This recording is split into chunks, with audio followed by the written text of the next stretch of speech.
வாத்து கறி தயார் பண்ண போகிறோம். ஸோ வாத்து வாஷ் பண்ணி ரெடியாக எடுத்து வச்சுருக்கேன். அடுத்து நம்ம வந்து குழம்புக்கு தேவையான தக்காளி வெங்காயத்தை அரைச்சி எடுத்துக்க போகிறோம்.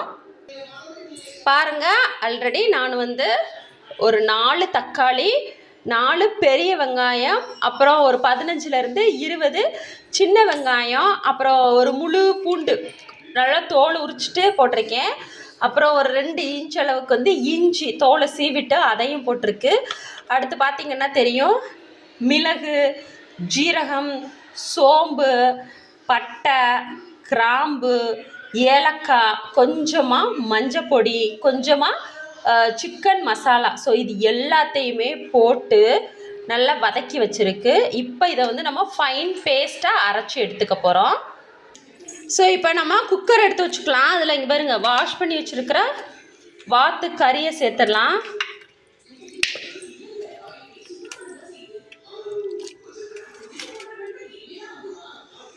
வாத்து கறி சேர்த்தாச்சு.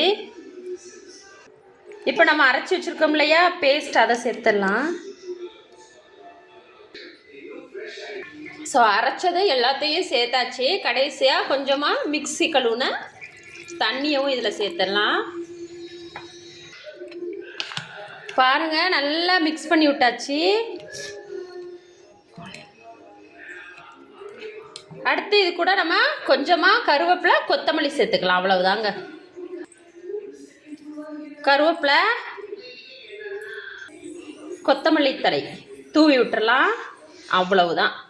இப்போ குக்கரை மூடி ஒரு 3 விசில் வச்சு எடுத்துக்கலாம். அதுக்கப்புறம் எப்படி இருக்குன்னு பாருங்கள்.